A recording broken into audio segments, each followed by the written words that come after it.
नमस्कार, स्वदेश खबर में आपका स्वागत है। आपके साथ मैं हूं चंदन सिंह। बुलेटिन की शुरुआत करते हैं धनतेरस के रंगों के साथ। ज्वेलरी की शॉपिंग, गाड़ियों की बुकिंग, सस्ता होम लोन और निवेश के डिजिटल विकल्प यानी धनतेरस पर शुभ निवेश के सभी रंग हम अपने शो स्वदेश खबर में आपके लिए लेकर आए हैं। शुरुआत गोल्ड की शुभ खरीदारी के साथ करते हैं। धनतेरस यानी सोने चांदी की शॉपिंग का शुभ दिन और इस मौके पर ज्वेलरी शोरूम और दुकानों में काफी रौनक है। इस बार सोने के सिक्कों से ज्यादा गहनों की डिमांड है। लोग प्री बुकिंग के लिए ज्वेलरी की डिलीवरी भी आज से ले रहे हैं। हमारी संवाददाता खुशबू तिवारी ने मुंबई में विले पार्ले के एक ज्वेलरी शोरूम का जायजा लिया। सुबह से ही दुकानों पर लोगों की भीड़ लगी हुई है। वे चाहते हैं कि जो पिछले कई महीनों से उन्होंने खरीदारी नहीं की है वो खरीदारी वो इस बार कर सकें। सोने का जो भाव है अगर पिछले साल से तुलना करें तो करीब इस दौरान 50,500 के आसपास पर भाव चल रहा था सोने का। इस बार 48,000 के आसपास का चल रहा है और ये भी एक वजह है कि लोग क्यों दुकानों पर लौट रहे हैं। कोविड का डर थोड़ा खत्म हुआ है, कम हुआ है, जिसकी वजह से लोग स्टोर में वापस लौट कर खरीदारी कर रहे हैं। चाहे वो चांदी हो, चाहे वो सोना हो, चांदी के बर्तन हो, इन सब की खरीदारी के लिए स्टोर पर लौटे हैं लोग। साथ ही जो स्टोर्स हैं वो अलग अलग तरह के ऑफर्स भी लेकर आए हैं। ईएमआई का प्लान हो, इंस्टॉलमेंट के प्लान्स हो, जिसकी वजह से लोगों में ये डिमांड भी देखने को मिल रही है। जो स्टोर ओनर्स हैं उनको उम्मीद है कि इस बार 30 से 40% के ऊपर डिमांड देखने को मिल सकती है और इसके अलावा ही उनको उम्मीद है कि क्या पता इस साल जिस तरह का डिमांड लोग वापस आएँ खरीदारी करने के लिए, जो पैसे बचे हुए हैं उनके पास, वो सोने में निवेश करें और शायद प्री कोविड लेवल पर भी वे इस बार पहुँच पाए। फ़ायदा तो सोने चांदी में कुछ है नहीं, जो रेट चल रहा है वो पे करना पड़ता है, इसमें कोई डिस्काउंट भी नहीं है। So it's all about custom and culture. Dhanteras के मौके पे ख़रीदना एक हिंदू धर्म में एक पर्व है जिसमें आप सोना या चांदी खरीद सकते हैं। तो उस बेसिस पे हम अपनी माता के साथ आए हैं कुछ खरीदने के लिए। इस साल धनतेरस पे खरीदने दिल कर रहा है क्योंकि पिछले साल इतना कुछ था नहीं। अभी इस बार खुला है सब, तो अच्छा लग रहा है त्यौहार मनाने भी और ख़रीदने भी। देख रहे वेणी लिया है हमने, थोड़ा सिल्वर लिया है, गोल्ड लिया है, दोनों लिया है। धनतेरस के मौके पर ज्वेलरी की डिमांड कैसी है, इस पर हमने टाइटन के सीईओ अजय चावला से बात की। सुनते हैं क्या कहा है उन्होंने। We are not just back to pre-pandemic levels. We are seeing growth over pre-pandemic levels, both in Q2 as well as after that as well, which is great news. But the second piece that you're asking about what kind of jewelry, I think because gold prices over the last couple of years have gone up significantly, people are looking for, within those budgets, they're looking for not affordable, I would say lighter weight jewelry. Secondly, we are seeing, because people want to wear that jewelry and kind of want to express themselves, they're looking at more wearable jewelry as opposed to locker, jewelry that you'll keep in the locker. The third piece that we are seeing is because people are now looking for above the waist, thanks to virtual interactions with so many people, they are looking at a jewelry that is more visible and expressive above the waist. So these are some of the trends that we are seeing. Of course, there's another piece that adornment is not restricted only to gold. I think we are also seeing a strong comeback and in fact a growth even in diamond studded jewelry. So across price bands, we are seeing a very good response, whether it is gold or diamond jewelry. और अगली दिवाली तक सोना और चांदी कहां तक जा सकता है, इस पर ET Now स्वदेश ने एक महापोल किया है। उस पोल से क्या निकल कर आ रहा है, बताने के लिए हमारे सहयोगी विश्व मोहन हमारे साथ जुड़ रहे हैं। विश्व मोहन, सोने की कीमतों को लेकर के कई तरह के कयास लगाए जा रहे हैं, चांदी को लेकर के भी अटकलें लगाई जा रही हैं। क्या आसार नजर आ रहे हैं सोने चांदी की कीमतों को लेकर? आपको बता दूं कि आज हमने देश के तकरीबन सभी बड़े कमोडिटी ब्रोकरेज हाउसेस से ये बात की और उनकी राय जानी चाहिए कि गोल्ड और सिल्वर अगली दिवाली तक कहाँ जा सकता है।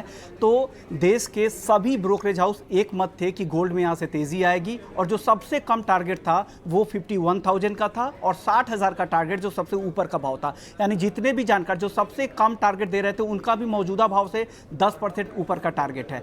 35% ब्रोकरेज हाउस ऐसे थे जिनका मानना है कि सोना 54,000 रुपये तक 54,000 तक अगली दिवाली तक जा सकता है। वहीं 35% 25% ब्रोकर्स ऐसे भी थे जिनका मानना है कि 52,000 से 53,500 रुपये सोना अगली दिवाली तक जा सकता है। वहीं 2 ब्रोकरेज हाउसेस ऐसे थे जिनका सोने का टारगेट था 51,000, लेकिन एक ब्रोकरेज हाउस ने 60,000 रुपये तक का भी सोने का लक्ष्य लिया है। अगर चांदी की अगर बात की जाए तो चांदी में 60,000 रुपये से 90,000 के टारगेट आ रहे हैं। हालांकि अभी 65,000 के आसपास चांदी चल रही है, लेकिन 90,000 के टारगेट भी 2 ब्रोकरेज हाउसेस ने दिया। वहीं इसके अलावा 25% ब्रोकरेज हाउस ने चांदी के लिए 80,000 से 85,000 तक के टारगेट दिए हैं। वहीं 60% ब्रोकरेज हाउस ने 70,000 से लेकर 74,000 रुपये तक के टारगेट दिए। यानी चांदी में सिर्फ एक ब्रोकरेज हाउस को तेजी की उम्मीद नहीं लग रही है, लेकिन गोल्ड में सभी ब्रोकरेज हाउस का मानना है कि आगे तेजी रहेंगे। तो मैंने पूछा कि तेजी की वजह क्या है, तो उन्होंने 5 बड़ी वजह ये बताई। एक तो फेस्टिव डिमांड मजबूत है, रिकॉर्ड इस पर खरीदारी हो सकती है गोल्ड की। दूसरी वजह यह है कि वेडिंग सीजन अब शुरू होने वाली है और इसका भी फायदा मिलेगा। तीसरी वजह है कि मॉनसून को लेकर जिस तरह से अच्छे नंबर्स आए, उसके बाद रूरल इनकम आगे बढ़ने की उम्मीद है, इसका भी फायदा मिलेगा। साथ ही सेंट्रल बैंकों की बाइंग वापस से आ सकती है और महंगाई दुनिया भर में बढ़ रहे हैं, उसका भी फायदा गोल्ड को मिलेगा। तो कुल मिलाकर जो एक पूरा मोमेंटम है गोल्ड और सिल्वर के लिए बेहतर है और लग रहा है कि आने वाले दिनों में और अगले 1 साल तक सोने चांदी में अच्छी तेजी दिख सकती है। बहुत शुक्रिया विश्व मोहन पूरी जानकारी के लिए।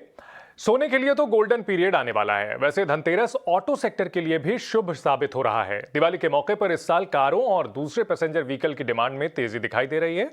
इंडस्ट्री का कहना है कि कोरोना काल के पहले जैसी मांग अभी दिखनी बाकी है। इस बारे में और ज्यादा जानकारी दे रही हैं हमारी सहयोगी कृतिका अरोड़ा।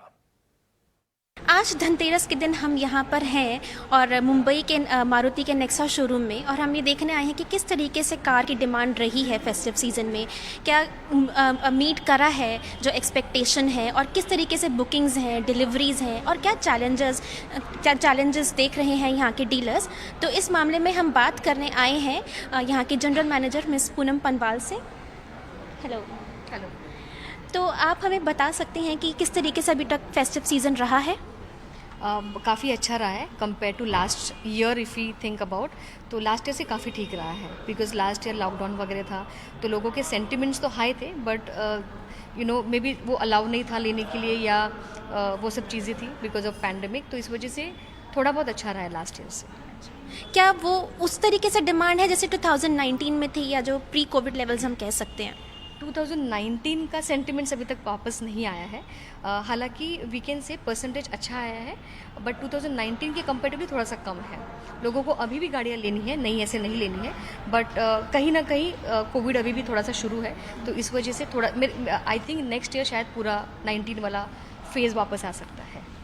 जैसे नॉर्मली एक फेस्टिव सीज़न के टाइम पे, दशहरा दिवाली के टाइम पे किस तरीके से कितनी परसेंटेज सेल्स बढ़ती हैं जनरली, और अभी इस साल कैसी रही हैं?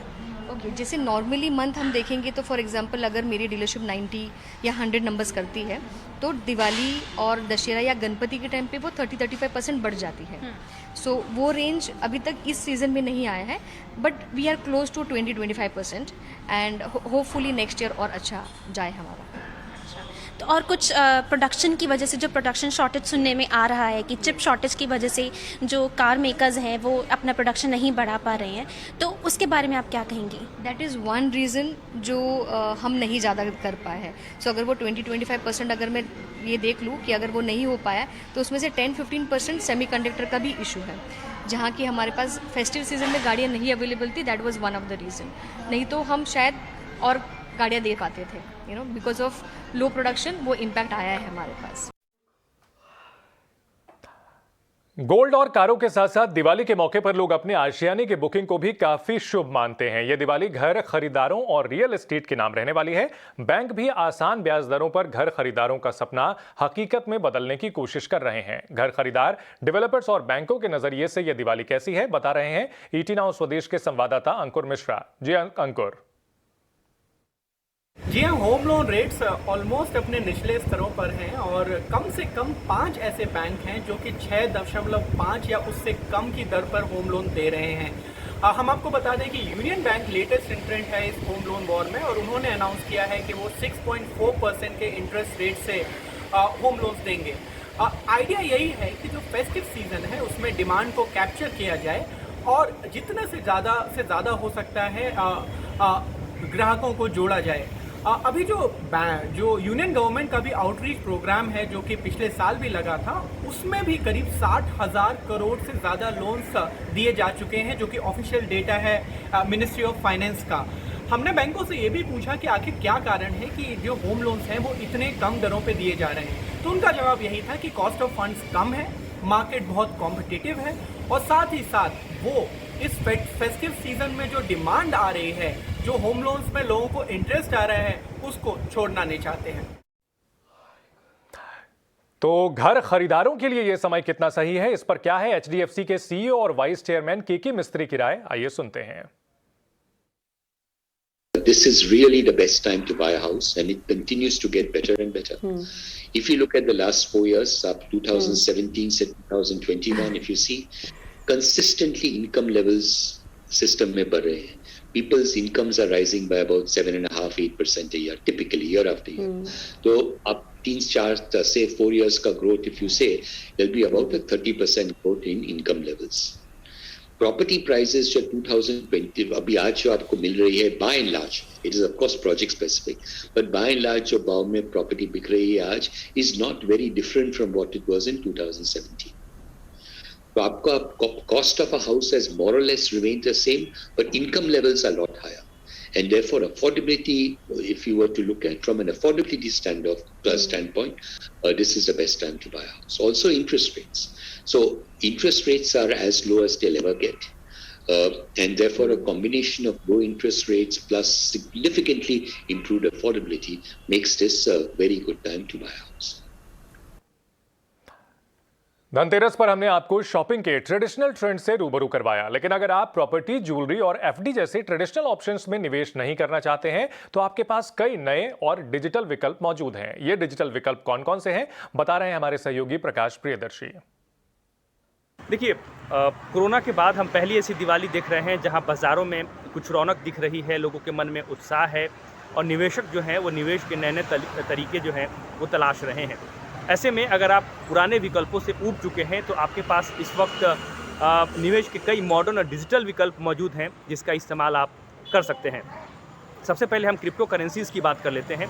एक ऐसा निवेश विकल्प बनकर उभरा है जो दुनिया भर में काफ़ी तेज़ी से फैल रहा है और भारत में भी निवेशक इसमें निवेश करने से पीछे नहीं है। आंकड़े जो है 10 करोड़ से भी ज़्यादा हो चुके हैं, लिहाजा एक बेहतर विकल्प आपके लिए हो सकता है। हालांकि सरकार इस बात को लेकर बार बार सतर्क कर रही है कि अगर निवेशक इसमें निवेश करते हैं तो अपने रिस्क पर करें। हालांकि सरकार इसके लिए एक फ्रेमवर्क भी तैयार कर रही है। इसके अलावा एक और विकल्प है, वो है डिजिटल गोल्ड। बेहतर विकल्प है। कोरोना के बाद दुनिया भर की बाज़ारों में जो हम उथल पुथल देख रहे हैं, वैसे में डिजिटल गोल्ड एक बेहतर विकल्प हो सकता है। इसमें निवेश जो है पिछले कुछ सालों में देखें तो 5 गुना की बढ़ोतरी हमें देखने को मिली है, लिहाजा एक बेहतर विकल्प हो सकता है। अच्छी बात यह है कि निवेश के लिए आपको न्यूनतम रकम की जो है वो ज़रूरत नहीं है। साथ ही साथ अगर आप रियल एस्टेट में निवेश करना चाहते हैं तो रीट्स एक बेहतर विकल्प है जिसका इस्तेमाल आप कर सकते हैं। अगर आपको स्टार्टअप्स में काफ़ी दिलचस्पी है, नए नए स्टार्टअप्स पे आप नज़र रखते हैं, तो आपके पास विकल्प है कि एज एन एंजल इन्वेस्टर आप स्टार्टअप्स में निवेश कर सकते हैं। साथ ही साथ इक्विटी मार्केट में अगर आपकी दिलचस्पी है तो आपके पास विकल्प हमेशा मौजूद है। बेहतर होगा कि आप दिवाली के दिन मुहूर्त ट्रेडिंग में से जो है इसकी शुरुआत कर लीजिए। इसमें आपके पास कई बेहतर विकल्प इस वक्त मौजूद हैं। म्यूचुअल फंड में अगर आप जाना चाहते हैं SIP के थ्रू, आप जाइए। आपके पास अगर रिस्क लेने की क्षमता कम है तो आपके लिए ये बेहतर विकल्प हो सकता है। खासकर जो यंग इन्वेस्टर्स हैं उनके लिए निवेश का इससे बेहतर समय जो है वो नहीं हो सकता है, लिहाजा वो इन विकल्पों का भी इस्तेमाल कर सकते हैं। और अब बाजार की बात कर लेते हैं। आज बाजार में दिन भर काफी उतार चढ़ाव दिखा। निफ्टी इंट्राडे में 18,000 के पार भी गया, लेकिन आखिर में 40 अंक गिरकर 17,900 के नीचे बंद हुआ। ब्रॉडर मार्केट में कहां दिखी हलचल, पूरी अपडेट के साथ हमारी सहयोगी पूजा त्रिपाठी जुड़ रही हैं। पूजा, कैसी रही है आज मार्केट की चाल? बाजार में दिन भर उतार चढ़ाव का माहौल था। निफ्टी 18,000 के लेवल्स तक पहुंचा, लेकिन उसके बाद वहां से एक गिरावट देखने को मिली और बैंक निफ्टी में भी ऊपरी स्तरों से लगभग 200 अंकों की गिरावट देखी गई है। आज मेटल इंडेक्स ने सबसे ज्यादा दबाव बनाया, वहीं दूसरी तरफ रियल्टी, सरकारी बैंक और चुनिंदा ऑटो शेयरों में आज अच्छी तेजी देखने को मिली है। निफ्टी गेनर्स की अगर बात करें तो आज का टॉप गेनर था मारुति सुजुकी। उसके बाद टाइटन, एनटीपीसी और टाटा कंज्यूमर में आज अच्छी तेजी देखने को मिली। वहीं गिरने वाले शेयरों की बात करें तो आज टाटा स्टील में काफी ज्यादा कमजोरी थी। इसके अलावा ग्रासिम, जेएसडब्ल्यू स्टील और हिंडाल्को, आज मेटल शेयरों में कमजोरी थी और निफ्टी के टॉप लूजर्स में भी मेटल शेयरों का ही नाम था। अगर कुछ अन्य मेटल स्टॉक्स की बात करें तो आज Tata steel, Jindal steel, NMDC, SAIL या कुछ ऐसे काउंटर थे जहां पर कि आज मुनाफा वसूली देखने को मिली है कल की तेजी के बाद। इसके अलावा रियल्टी शेयरों में जोरदार एक्शन था। इंडिया बुल्स रियल एस्टेट में शानदार तेजी देखने को मिली। इसके अलावा प्रेस्टीज स्टेट्स, डीएलएफ, फिनिक्स मिल सभी में अच्छी तेजी थी और आईबीरियल में तो आज 9 से 10% की मजबूती के साथ कारोबार होता हुआ दिखाई दिया। इसके अलावा कुछ और भी सिलेक्टेड स्पेस थे जहां पर की अच्छी तेजी थी। ऑटो शेयरों में तो मजबूत एक्शन था ही, लेकिन दूसरी तरफ ऑटो एंसिलरी शेयरों में भी अच्छा बज़ था। भारत गियर्स, ऑटोलाइन इंडस्ट्रीज, सुब्रोजी कुछ ऐसे स्टॉक्स थे जहां पर कि आज के कारोबारी सत्र में अच्छा एक्शन देखने को मिला। पूजा, आप हमारे साथ बने रहें। धनतेरस का मौका भारतीय एयरटेल के लिए काफी शुभ रहा है। आज आए दूसरी तिमाही के नतीजों में कंपनी का मुनाफा 3 गुना बढ़ गया। नतीजों की पूरी डिटेल्स लेकर हमारे साथ पूजा जो बनी हुई हैं। पूजा, अगर एयरटेल के नतीजों पर नजर डालें तो ये क्या कहते हैं? जी, एयरटेल के नतीजे अनुमान से बेहतर ही नजर आ रहा है और कुछ कुछ फ्रंट पर काफी स्ट्रॉन्ग नंबर्स भी देखने को मिल रहे हैं। हम पहले आपको नंबर्स बता देते हैं। जो आई है वो तिमाही दर तिमाही अगर कंपेयर करेंगे तो 5.5% की ग्रोथ देखने को मिली है। अनुमान से काफी बेहतर नंबर्स आए हैं आई के फ्रंट पर भी। एबिटा के फ्रंट पर भी, यानी कि कामकाजी मुनाफा भी बेहतर दिखाई दे रहा है और वहां पर 6% की बढ़त हुई है और यहाँ पर भी जो नंबर्स आए हैं वो हमारे जो अनुमान थे उससे बेहतर नंबर्स दिखाई दे रहे हैं। मार्जिन के फ्रंट पर देखिए 49.5% कंपनी ने पोस्ट किया है और जो मुनाफा आया है वहाँ पर तो स्ट्रीट जो एस्टिमेट कर रही थी उससे काफ़ी ज़्यादा बेहतर नंबर्स देखने को मिले हैं। हम 680 करोड़ के आसपास का मुनाफा फिगर एक्सपेक्ट कर रहे थे, उसके सामने 1134 करोड़ के मुनाफे के फिगर इस क्वार्टर देखने को मिले हैं। तो काफ़ी अच्छे नंबर्स आए हैं। टॉप लाइन ग्रोथ स्ट्रॉन्ग रही है और जो 4G के एडिशन है वो आंकड़े भी काफ़ी अच्छे देखने को मिले हैं। ARPU के नंबर, जो ARPU के नंबर है वो भी इनलाइन है और टैरिफ हाइक्स जो हुई है उसकी वजह से भी यहाँ पर कुछ मदद मिली है और हमने देखा था कि भारतीय एयरटेल के स्टॉक पे भी एक अच्छी बढ़त लगातार देखने को मिल रही है। इसके अलावा कंपनी ने जो मार्केट शेयर है वो भी लगातार गेन कर रही है, तो कमेंट्री भी काफ़ी पॉजिटिव निकल कर आई है। ओवरऑल अगर बात करें तो भारतीय एयरटेल के नतीजे अनुमान से काफ़ी बेहतर दिखाई दे रहे हैं। बहुत शुक्रिया पूजा इस पूरी जानकारी के लिए। सन फार्मा और डाबर ने दूसरी तिमाही में अनुमान से बेहतर नतीजे पेश किए हैं। अधिक जानकारी के साथ हमारे साथ जुड़ रहे हैं शरद दुबे। शरद, कैसे रहे हैं इनके नतीजे? सन फार्मा के दूसरे तिमाही नतीजे आए थे और लगभग जो नंबर्स देखे गए हैं वो इनलाइन देखे गए और स्ट्रॉन्ग के प्रति देखे गए हैं। अगर हम लोग रेवेन्यू की बात करें तो ग्रोथ ऑलमोस्ट 13% का देखा गया है और एबिडा में 17% का उछाल देखा गया है। मार्जिन्स अगर बोला जाए तो एस्टिमेट्स को बीट किया गया है और जो रेवेन्यू और पैट है वो इनलाइन देखे मिले हैं। याद रखिएगा एक एक्सेप्शनल गेन भी हुई है 288 करोड़ की बेस क्वार्टर में और टैरो के उनकी जो सब्सिडरी है यूएस की थोड़ी सी वीक नंबर्स देखने मिली है। लेकिन ओवरऑल अगर कहा जाए तो एक अच्छे नतीजे आए हैं, स्पेशली अगर आप उनके जो स्पेशलिटी जो सेगमेंट है वहाँ पे जो अच्छी बूस्ट देखने मिली और पहले तिमाही में भी अच्छी बूस्ट देखने मिली थी, स्पेशली आपके सन फार्मा के नंबर्स को लेके। उसके अलावा वायदे बाजार में डाबर के नतीजे भी अच्छे आए हैं। मोरलेस इनलाइन सेट ऑफ नंबर्स देखे गए हैं, लेकिन वॉल्यूम ग्रोथ जो है सबसे इम्पॉर्टेंट जो इंडिकेटर है वो 10% आई थी और अनुमान सिर्फ 6% का था। तो एक टाइप से वॉल्यूम में ग्रोथ में बीट दिखी है। रेवेन्यू लगभग इनलाइन रहे हैं और पैट और एबिडा में एस्टिमेट्स बीट हुए हैं और उनकी जो सेगमेंट है फूड एंड बेवरेज सेगमेंट, उन्होंने बहुत एक अच्छा परफॉर्मेंस दिया और 43% ईयर ऑन ईयर बेसिस पे ग्रोथ देखने मिली है। हालांकि जो मार्जिन्स हैं, जिस तरह अन्य तरह के जो FMCG कंपनीज़ हैं उनके तरह भी मार्जिन्स में थोड़ी सी दबाव देखने मिली है, लगभग 150 बेसिस पॉइंट्स का, क्योंकि रॉ मटेरियल प्राइसेस में बढ़ोतरी हुई है। तो ये वो नतीजे थे जो आ चुके हैं शरद। अब SBI और आयशर मोटर्स के नतीजे किस तरह के हो सकते हैं, आपसे जानकारी चाहेंगे। आयशर मोटर्स के नतीजे एक्सपेक्टेशंस में आप रेवेन्यू में जो है एक टाइप से डाउन टिक एक्सपेक्ट कर सकते हैं 6% का, क्योंकि जो रॉयल एनफील्ड सेल्स है उनकी बिक्री जो है ईयर ऑन ईयर बेसिस पे लगभग 18% जो है डीग्रोथ दिखने गई है। उसके अलावा एबिडा में भी 22% का जो है एक्सपेक्टेशन अनुमान है कि वो लेस जो है डाउन टिक देखने मिलेगा और मार्जिन्स में भी एक दबाव देखने मिलेगा, क्योंकि जो आपके जो रॉ मटेरियल प्राइसेस है, स्पेशली जो मेटल प्राइसेस है, उनमें बढ़ोतरी देखने मिली है।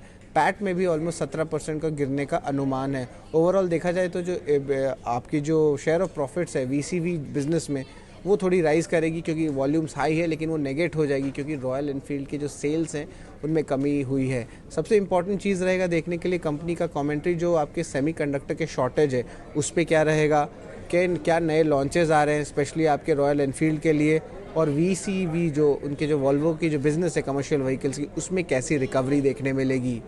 तो ये ओवरऑल एक्सपेक्टेशंस रहेंगे, थोड़े से मिले जुले या वीकिश नतीजे के लिए एक्सपेक्टेशंस आप रख सकते हैं आइशर मोटर्स के लिए। और हम लोग इसके अलावा बात करेंगे बैंकिंग स्पेस से SBI के नतीजे आने वाले हैं निफ्टी के। आपके पब्लिक बैंक है और उसमें जो नेट इंटरेस्ट है वो आप एक्सपेक्ट कर सकते हैं फ्लैटिश रहेगी, सपाट रहेगी, लगभग 1% का ग्रोथ देखने मिलेगा। याद रखिए प्राइवेट बैंक्स ने जो है लगभग 6 से लेकर 14% तक जो बड़े प्राइवेट बैंक्स ने नतीजे दिए उनमें नेट इंटरेस्ट इनकम में एक अच्छी बढ़ोतरी देखने मिली है, पर यहाँ एक्सपेक्टेशंस वैसा नहीं रहेगा। अगर पैट के बारे में बात करें तो लगभग 62% का जंप देखने मिलेगा। और ओवरऑल अगर देखें तो नेट इंटरेस्ट मार्जिन स्टेबल रहेंगे और आपके जो एसेट क्वालिटी है वो भी जो है स्टेबल रहने की संभावना है। उसके अलावा डिपॉजिट्स और आपके एडवांसेस ये सिंगल डिजिट ग्रोथ दिखाएंगे, तो इनमें बढ़ोतरी हुई है लेकिन इतनी ज़्यादा नहीं हुई जितने प्राइवेट बैंक्स की हुई है, जो हायर टीन्स में जो है उनके एडवांसेस और आपके जो डिपॉजिट्स हैं उसमें ग्रोथ देखने मिली है। उसके अलावा जो मेन फैक्टर्स रहेंगे SBI के नतीजे के लिए वो होंगे क्या है कॉर्पोरेट एसेट क्वालिटी, ग्रोथ और लोन बुक की क्या ट्रैक्शन चल रही है, और आखिर में रिटेल क्रेडिट ग्रोथ कैसी है और स्लिपेजेस कैसे चल रही है। तो ओवरऑल जो है inline set of numbers expect कर सकते हैं, लेकिन थोड़े एसेट क्वालिटी साइड में ज़रूर नज़र रखनी होगी SBI के लिए। बहुत शुक्रिया इस पूरी जानकारी के लिए शरद। अब ऑटो सेक्टर से जुड़ी बड़ी और एक्सक्लूसिव खबर के साथ हमारे साथ उत्कर्ष हैं। उत्कर्ष, क्या जानकारी है आपके पास? देखिए, रोड ट्रांसपोर्ट मंत्रालय चाहता है कि अगले 9 महीनों के अंदर हर गाड़ी में फ्लेक्स फ्यूल के इंजन आ जाएं, ताकि इथेनॉल का 5% ब्लेंड हो एक पेट्रोल पंप पे या 85% ब्लेंड हो, एक ही इंजन उन सब गाड़ी को चला ले। इसलिए इसको फ्लेक्स फ्यूल कहते हैं, फ्लेक्सिबल फ्यूल। और मिनिस्ट्री का कहना है 9 महीने में इंडस्ट्री ये निकाल दे। इंडस्ट्री का क्या कहना है? इंडस्ट्री का कहना है कि 2025 से पहले ये नहीं हो सकता, और 2025 में भी शर्तें लागू हैं। क्या शर्तें लागू हैं? 2022 में कैफे नॉर्म्स आने हैं, 2023 में BS6 2.0 आना है, और 2027 में सारे वर्जन्स को फ्लेक्स फ्यूल में बदलने की बात हुई थी। इंडस्ट्री का कहना है अब 2022 को 2023 कर दीजिए कैफे नॉर्म्स को, BS6 2.0 को 2023 से 2024 कर दीजिए, और 2025 वाले को 27 में जो फ्लेक्स फ्यूल के इंजन आते हैं हम उसको 2025 कर देंगे। तो जहां पे 22, 23, 27 का प्लान था उसको अब इंडस्ट्री कह रही है 23, 24, 25 कर दिए, हर साल हम एक नई चीज़ ले आएंगे। अब यहाँ पे ऑब्वियसली देखना पड़ेगा कि किस तरीके से बात बनती है, कौन यहाँ पे यील्ड करता है, क्योंकि एक मिनिस्ट्री कह रही है 9 महीने और जो ऑटो इंडस्ट्री है वो करीब करीब बात कर रही है 3.5 साल के आसपास की। तो यहाँ पे ये देखना पड़ेगा कि क्या समझौता होता है बीच में। देखिए, एक बात याद रखिएगा, जब पिछली बार BS6 के मामले में भी इंडस्ट्री ने अपोज किया था तो नितिन गडकरी ने सुनी नहीं थी, और 2020 में BS4 से BS6 के नॉर्म्स आ गए थे। तो देखना ये होगा कि क्या इस बार नितिन गडकरी सुनते हैं इंडस्ट्री की बात, और अगर सुनते हैं तो कितनी सुनते हैं, ये देखने वाली बात रहेगी। स्वदेश खबर में फिलहाल इतना ही। आप बने रहिए ET Now स्वदेश के साथ।